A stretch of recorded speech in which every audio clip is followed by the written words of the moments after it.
Doctor Salim साहब, हमारे मेहमान खुसूसी अनस मसूद साहब, मौजूद हाज़रीन, बहुत से लोग महफिल में जब शामिल होते हैं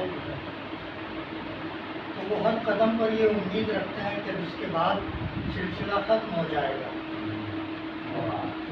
लेकिन एक के बाद एक जब दावतनामे खिदमत में हाजिर किए जाते हैं तो बहुत से लोग परेशान भी हो जाते हैं, इसलिए कि अब इस मौजूदा सरकार में बेकारी बढ़ी है, लेकिन इस हद तक भी नहीं बढ़ी है कि अब हम लोगों को कोई काम ही नहीं है। अच्छा क्या कहने लोग फायदा उठा रहे हैं। शुक्रिया भाई। अनस मसूद साहब की सलाहियतें हमारे सामने उजागर हुई और हम अदब के लोग हैं, पढ़ते लिखते रहते हैं, थोड़ा बहुत उतना तो नहीं जितने हमारे अकाबरीन पढ़ चुके हैं, लेकिन मुख्तसरन हम लोग भी किताबों पर नज़र डालते रहते हैं। अकबर साहब जानते हैं कि जब मेरा तकर्रुर हुआ था तो हम लोगों को 2 रिफ्रेशर कोर्स करना पड़ते हैं। एक मैंने गोरखपुर में किया था, वहाँ अकबर अली साहब थे और अफमानुल्लाह साहब सदर शोभा थे। दूसरा रिफ्रेशर कोर्स फिर मैंने अलीगढ़ यूनिवर्सिटी में किया, तो वहाँ बड़े मोअज़्ज़िज़ और बड़े बड़े प्रोफेसर जिनके थैलों में कुछ नहीं होता था, लेकिन ऐसे भारी चलते थे कि लगता था इसमें 10 किताबें रखी हुई हैं। इन सब ने लेक्चर दिए थे और उनके लेक्चर्स में इतनी यकसानियत, इतनी सतहियत थी कि आज जब उस पर मैं गौर करता हूँ तो सोचता हूँ कि हमारे वो तमाम पढ़े लिखे लोग जिनका जिक्र किताबों में महफूज है, ये शायद पढ़े लिखे लोग नहीं थे, लेकिन जो भी थे अब वो हमारे सामने हैं। लेकिन आज जैसे लोग, जैसे हमारे मसूद साहब हैं, ये सब बुनियादी काम करते हैं और ये ऐसे काम करते हैं कि ता देर इनका तासुर कायम रहता है। दिल्ली और हमारे यूपी और लखनऊ वगैरह में यही फ़र्क है कि दिल्ली के लोग एक किताब से 4 किताबें बनाते हैं, लेकिन हम 4 किताबें खुद लिखते हैं। हमारी तसानीफ, हमारे अदबी काविशें आपके सामने आती हैं और आप उस पर गौर फ़ौज करते हैं, उससे इस्तेफ़ादा करते हैं।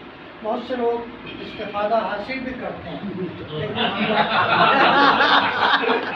हासिल अच्छा है, हासिल का जवाब नहीं।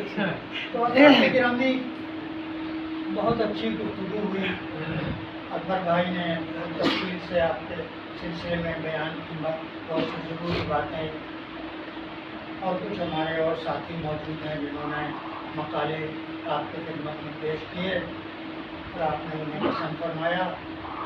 यकीनन वो पसंदीदा थे और उनमें वो तमाम बातें जमा हो गई थी जो आपके बारे में कही जा सकती हैं। मसूद साहब की अल्लाह उम्र दराज करे, बहुत दिन तक इन्हें कायम और दायम रखे। लखनऊ और दिल्ली में एक बुनियादी फ़र्क है, तो फ़र्क ये है कि कभी उन्होंने कहा था दाब देहलवी ने कि दिल्ली के लोग लखनऊ वालों के सामने चलते हैं जैसे शेर रिजालों के सामने। समझ में नहीं आता है कि वो कैसे शेर थे जो रिजालों के सामने चलते थे, और लखनऊ के लोग रिजाल तो कभी नहीं थे। लखनऊ तो हमेशा से शेरों का इलाका रहा है। एक मामूली सा वाक़या बयान करूँगा। हमारे अमीनाबाद में अब्दुल रशीद खान कमर टार्चें बनाते थे, टार्च की दुकान थी उनकी, और सैकड़ों शागिर्द थे लखनऊ में जो उनके यहाँ जाके बैठ जाते थे, उनसे अपनी गज़लें ठीक कराते थे और वहीं बराबर में चुन्नीलाल जी की एक दुकान थी जो फल बेचते थे। वो खटीक बिरादरी के थे, उनका एक बेटा था इतना बड़ा।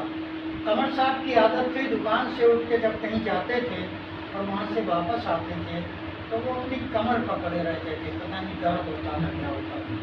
हमारा वो लड़का हमें देखता रहता था। एक दिन कहने लगा, वो आ रहे थे कमर साहब सामने से, हम लोग दुकान में उनके इंतजार में बैठे थे।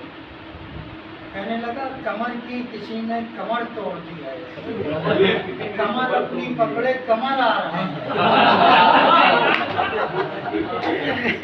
मैंने सोचा यही तो लखनऊ है, यही तो हमारा अदब है जो मुख्तलिफ जबानों में फैला हुआ है, लेकिन वो सारा अदब उर्दू का अदब है। तो ये अलग बात है कि पटवारी में बहुत बड़ा हमारा सरमाया पाकिस्तान चला गया, लेकिन पाकिस्तान तो जोशमरी आबादी भी चले गए, लेकिन क्या उनका सरमाया यहाँ से जा सका? आज भी जमाजद हैं, आज भी लोग इकबाल को, फैज़ को, सबको याद करते हैं, जोश को भी याद करते हैं और याद करते रहेंगे। अच्छे शायर और उर्दू ज़बान